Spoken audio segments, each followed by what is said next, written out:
अनुपमा काम से लौटी थी। वो बहुत थक गई थी। कुछ देर लेटकर आराम करने का मन कर रहा था, पर उसकी जिंदगी में आराम नाम का शब्द ही नहीं था। छोटा वाला बेटा भूखा प्यासा था। वो 2 साल का हो गया था, पर अभी तक उसका ही दूध पीता था। अनुपमा के खोली में घुसते ही वो उसके पैरों से लिपट गया। उसने उसे अपनी गोद में उठाकर खड़े खड़े ही छाती से लगा लिया। फिर बैठकर वो उसे दूध पिलाने लगी। सुबह अनुपमा उसे खोली में छोड़कर जाती थी। अपने 2 बड़े भाइयों के साथ खोली के अंदर या बाहर खेलता रहता था। तब भाइयों के साथ खेल में मस्त रहने से ना तो उसे भूख लगती थी, ना माँ की याद आती थी। दोपहर के बाद जब अनुपमा काम से थककर घर लौटती, तो छोटे को अचानक ही भूख लग जाती थी और वो भी अपनी भूख प्यास की परवाह किए बिना बेटे को दूध पिलाने लगती थी। तभी अनुपमा की बड़ी लड़की काव्या काम से लौटकर घर आई। काव्या सहमते कदमों से खोली के अंदर घुसी थी। माँ ने तब भी ध्यान नहीं दिया था। काव्या जैसे कोई चोरी कर रही थी। खोली के एक किनारे गई और हाथ में पकड़ी पोटली को कोने में रखी अलमारी के पीछे छिपा दिया। माँ ने छोटू को अपनी छाती से अलग किया और उठने को हुई। तभी उसकी नज़र बेटी की तरफ उठी और उसने काव्या को अलमारी के पीछे थैली रखते हुए देख लिया। अनुपमा ने सहज भाव से पूछा, क्या छिपा रही है तू वहाँ? काव्या चौंक गई और असहज आवाज़ में बोली, कुछ नहीं माँ। अनुपमा को लगा कि कुछ तो गड़बड़ है, वरना काव्या इस तरह क्यों घबराती। अनुपमा अपनी बेटी के पास गई और उसकी आंखों में आंखें डालकर बोली, क्या है? तू इतनी घबराई हुई क्यों है और यहाँ क्या छिपाया है? कुछ नहीं माँ, कुछ नहीं। काव्या की घबराहट और ज़्यादा तेज हो गई। वो अलमारी से सटकर इस तरह खड़ी हो गई कि अनुपमा पीछे ना देख सके। अनुपमा ने जोर से पकड़कर उसे वहाँ से धकेला और तेजी से अलमारी के पीछे रखी पोटली उठा ली। घबराहट में अनुपमा ने पोटली को खोला। पोटली का सामान अंदर से सांप की तरह फनकाड़े उसे डरा रहे थे। ब्रा, पैंटी, लिपस्टिक, क्रीम, पाउडर और तेल की शीशी। अनुपमा ने फिर हचकचाकर अपनी बेटी काव्या को गौर से देखा। उसे अपनी आंखों पर यकीन नहीं हुआ। उसकी बेटी जवान तो नहीं हुई थी, पर जवानी की दहलीज पर कदम रखने के लिए बेचैन हो रही थी। अनुपमा का दिल बेचैन हो गया। गरीबी में एक और मुसीबत। बेटी की जवानी सचमुच माँ बाप के लिए एक मुसीबत बनकर ही आती है, खासकर उस गरीब की बेटी जिसका बाप जिंदा ना हो। अनुपमा की सांसें कुछ ठीक हुई तो बेटी से पूछा, किसने दिया ये सामान तुझे? माँ की आवाज़ में कोई गुस्सा नहीं था, बल्कि एक हताशा और बेचारगी भरी हुई थी। काव्या को अपनी माँ के ऊपर तरस आ गया। वो बहुत छोटी थी और अभी इतनी बड़ी या जवान नहीं हुई थी कि दुनिया की सारी तकलीफ़ों के बारे में जान सके। फिर भी वो इतना समझ गई थी कि उसने कुछ गलत किया था, जिसके चलते माँ को इस तरह रोना पड़ रहा था। वो भी रोने लगी और माँ के पास बैठ गई। बेटी की रुलाई पर अनुपमा थोड़ा संभली और उसने अपने ममता भरे हाथ बेटी के सिर पर रख दिए। दोनों का दर्द एक था, दोनों ही औरतें थीं और औरतों का दुख साझा होता है। भले ही दोनों आपस में माँ बेटी थी, पर वे दोनों एक दूसरे के दर्द से न केवल वाकिफ थी, बल्कि उसे महसूस भी कर रही थी। काव्या की सिसकियाँ कुछ थमीं तो उसने बताया, माँ, मैं ले नहीं रही थी, पर उसने मुझे ज़बरदस्ती दिया। किसने? अनुपमा ने बेचैनी से पूछा। गोकुल सोसाइटी के 401 नंबर वाले गोखले साहब ने। अनुपमा ने हैरानी से पूछा। हाँ माँ, वो मुझसे रोज़ गंदी गंदी बातें करता है। मैं कुछ नहीं बोलती तो मुझे पकड़कर चूम लेता है। काव्या जैसे अपनी सफाई दे रही थी। अनुपमा ने गौर से काव्या को देखा। वो दुबले पतले बदन की सांवले रंग की लड़की थी, कुल 13 साल की। बदन में ऐसे अभी कोई उभार भी नहीं आए थे कि किसी मर्द की नजरें उस पर पड़ जाए। हाय रे जमाना, छोटी छोटी बच्चियां भी मर्दों की नज़रों से महफूज नहीं। पलक झपकते ही उनकी हैवानियत और हवस की भूख का शिकार हो जाती हैं। अनुपमा को अपने दिन याद आ गए, बहुत कड़वे दिन। वो भी तब कितनी छोटी और भोली थी। उसके इसी भोलेपन का फ़ायदा तो एक मर्द ने उठाया था और वो समझ नहीं पाई थी कि वो लुट रही थी प्यार के नाम पर प्यार कहाँ था वो तो वासना का एक गंदा खेल था। इस खेल में अनुपमा अपनी पूरी मासूमियत के साथ शामिल हो गई थी। नासमझ उम्र का वो ऐसा खेल था जिसमें एक मर्द उसको लूट रहा था और वो समझ रही थी कि वो मर्द औरत का प्यार था। वो एक ऐसे मर्द द्वारा लुट रही थी जो उससे उम्र में 2 गुना 3 गुना नहीं, बाप की उम्र से भी बड़ा था। पर औरत मर्द के रिश्ते में उम्र बेईमानी हो जाती है और कभी कभी तो रिश्ते भी बदनाम हो जाते हैं। तब अनुपमा भी अपनी बेटी की तरह दुबली पतली सावली सी थी। आज वो जब काव्या को गौर से देखती तो लगता जैसे वही काव्या के रूप में खड़ी हो। अनुपमा बिल्कुल उसका ही दूसरा रूप थी। जब वो अपनी बेटी की उम्र की थी तब सिंह साहब के घर में काम करती थी। वो शादीशुदा था, 2 बच्चों का बाप। उसकी नज़रें हमेशा अनुपमा के इर्द गिर्द नाचती रहती थीं। सिंह की बीवी किसी स्कूल में पढ़ाती थी, इसीलिए वो सुबह जल्दी निकल जाती थी। साथ में उसके बच्चे भी चले जाते थे। बीबी और बच्चों के जाने के बाद अनुपमा उस घर में काम करने जाती थी। सिंह तब घर में अकेला होता था। पहले तो काफ़ी दिनों तक उसने अनुपमा की तरफ कोई ध्यान नहीं दिया और कभी कोई ऐसी बात नहीं की जिससे लगे कि वो उसके शरीर का भूखा है। शायद वो उसे बच्ची समझता था। वो काम करती रहती थी और काम खत्म होने के बाद चुपचाप घर चली आती थी। पर जब उसने 13वें साल में कदम रखा तो अचानक ही एक दिन सिंह की नज़र उसके शरीर पर पड़ गई। वो मैले कुचैले कपड़ों में रहती थी, झाड़ू पोछा करने वाली लड़की, और कैसे रह सकती थी। कपड़े धोने के बाद तो वो खुद गीली हो जाती थी और तब बिना अंदरूनी कपड़ों के उसके बदन के अंग शीशे की तरह चमकने लगते थे। ऐसे मौके पर सिंह की नज़रों में एक प्यास उभर आती और उसके पास आकर पूछता था, अनुपमा, तुम तो गीली हो गई हो, भीग गई हो, पंखे के नीचे बैठकर कपड़े सुखा लो। और वो पंखा चला देता। अनुपमा बैठती नहीं, खड़े खड़े ही अपने कपड़े सुखाती। सिंह उसके बिल्कुल पास में आकर सटकर खड़ा हो जाता और अपने बदन से उसे ढकता हुआ कहता, तुम्हारे कपड़े तो बिल्कुल पुराने हो गए हैं जी। वो संकोच से कहती, अब तो तुम्हें कुछ और कपड़ों की भी ज़रूरत पड़ती होगी। अनुपमा उसका मतलब नहीं समझती, बस वो उसको देखती रहती। वो एक कुटिल हंसी हंसकर कहता, संकोच मत करना, मैं तुम्हारे लिए नए कपड़े ला दूंगा। वे वाले भी अनुपमा की समझ में फिर भी नहीं आता। वो अबोध भाव से पूछती, कौन से कपड़े? सिंह उसके कंधे पर हाथ रखकर कहता, देखो, अब तुम छोटी नहीं रही, बड़ी और समझदार हो रही हो। ये जो कपड़े तुमने ऊपर से पहन रखे हैं, इनके नीचे पहनने के लिए भी तुम्हें कुछ और कपड़ों की ज़रूरत पड़ेगी, शायद जल्दी ही। कहते कहते उसका हाथ उसकी गर्दन से होकर अनुपमा के सीने की तरफ बढ़ता हुआ और वो शर्म और संकोच से सिमट जाती। इतनी समझदार तो वो हो गई थी।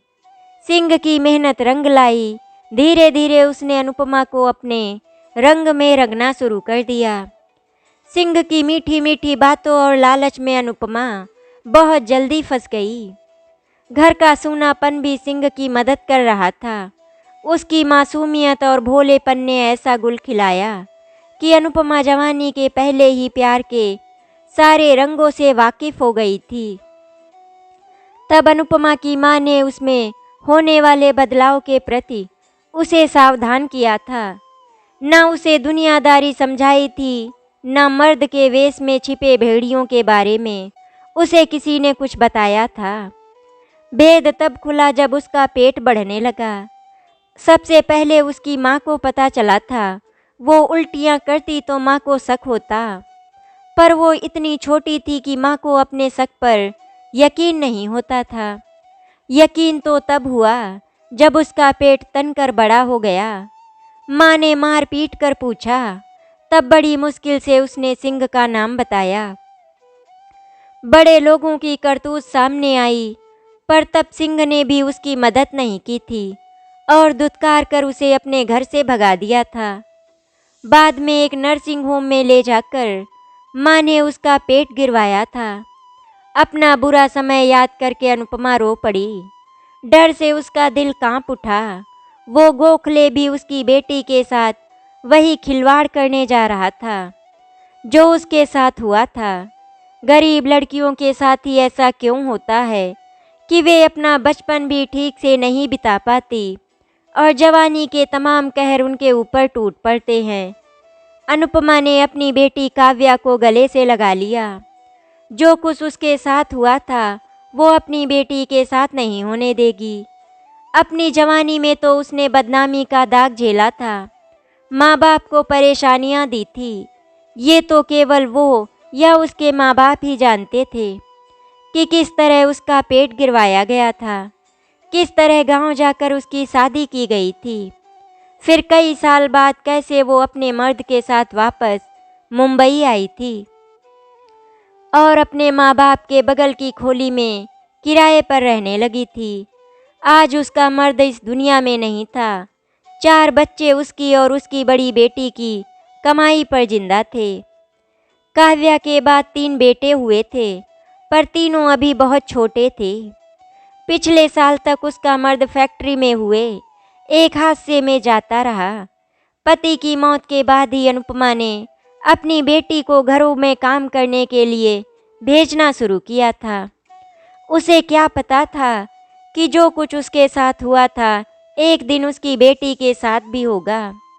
जमाना बदल जाता है, लोग बदल जाते हैं, पर उनके चेहरे और चरित्र कभी नहीं बदलते। कल सिंह था तो आज गोखले है, कल कोई और आ जाएगा। औरत के जिस्म के भूखे भेड़ियों की इस दुनिया में कहाँ कमी है। असली शेर और भेड़िए धीरे धीरे इस दुनिया से खत्म होते जा रहे थे, पर इंसानी शेर और भेड़िए 2 गुनी तादाद में पैदा होते जा रहे थे। अनुपमा के पास आमदनी का कोई और जरिया नहीं था। माँ बेटी की कमाई से 5 लोगों का पेट भरता था। क्या करे वो? काव्या का काम करना छुड़वा दे तो आमदनी आधी रह जाएगी। एक अकेली औरत की कमाई से किस तरह 5 पेट पाल सकते थे।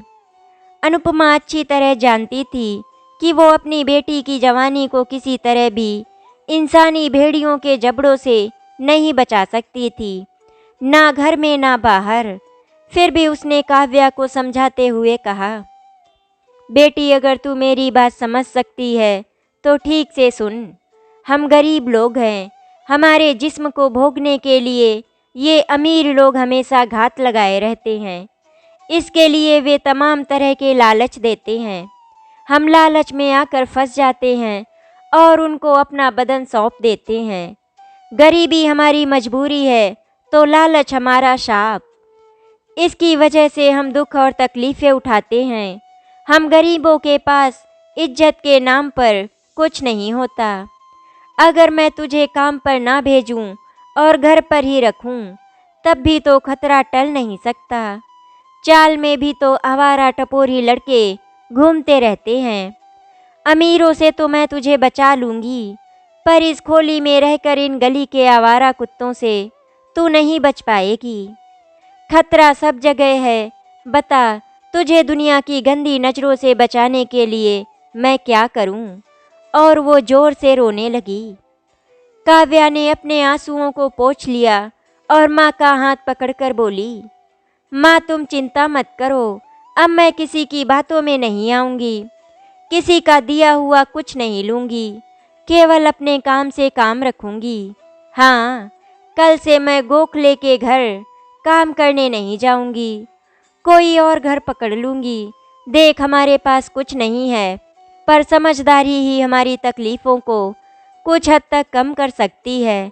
अब तू सयानी हो रही है, मेरी बात समझ गई है। मुझे यकीन है कि अब तू किसी के बहकावे में नहीं आएगी। काव्या ने मन ही मन सोचा, हाँ मैं अब समझदार हो गई हूँ। अनुपमा अच्छी तरह जानती थी कि ये केवल दिलासा देने वाली बातें थी, और काव्या भी इतना तो जानती थी कि अभी तो वो जवानी की तरफ कदम बढ़ा रही थी। पता नहीं आगे क्या होगा। काव्या अभी छोटी थी, जवानी तक आते आते न जाने कितने रास्तों से उसे गुजरना पड़ेगा। ऐसे रास्तों से जहां बाढ़ का पानी भरा हुआ है, और वो अपनी पूरी होशियारी और सावधानी के साथ भी न जाने कब किस गड्ढे में गिर जाए। वे दोनों ही जानती थी कि जो वे सोच रही थी वही सच नहीं था, या जैसा वे चाह रही थी उसी के मुताबिक जिंदगी चलती रहेगी, ऐसा भी नहीं होने वाला था। दिन बीतते रहे, अनुपमा अपनी बेटी की तरफ से होशियार थी, उसकी एक एक हरकत पर नजर रखती। उन दोनों के बीच में बात करने का सिलसिला कम था, पर बिना बोले ही वे दोनों एक दूसरे की भावनाओं को जानने और समझने की कोशिश करती। पर जैसे जैसे बेटी बड़ी हो रही थी, वो और ज़्यादा समझदार होती जा रही थी। अब वो बड़े सलीके से रहने लगी थी, और उसे अपने भावों को छिपाना भी आ गया था। इधर काफ़ी दिनों से काव्या के रंग ढंग में काफ़ी बदलाव आ गया था। वो अपने बनने संवरने में ज़्यादा ध्यान देकर, इसके साथ ही उसमें एक अजीब गंभीरता भी आ गई थी। ऐसा लगता था जैसे वो किन्हीं विचारों में खोई रहती हो। घर के काम में मन नहीं लगता था। अनुपमा ने एक दिन पूछ ही लिया, बेटी मुझे डर लग रहा है, कहीं तेरे साथ कुछ तो नहीं हो गया। काव्या जैसे सोते हुए चौंक गई हो। क्या क्या नहीं तो मतलब? कुछ न कुछ तो है, उसने बेटी के सिर पर हाथ रखकर कहा। काव्या के मुंह से बोल नहीं फूटे, उसने अपना सिर झुका लिया। अनुपमा समझ गई, अब कुछ बताने की ज़रूरत नहीं, मैं सब समझ गई हूँ।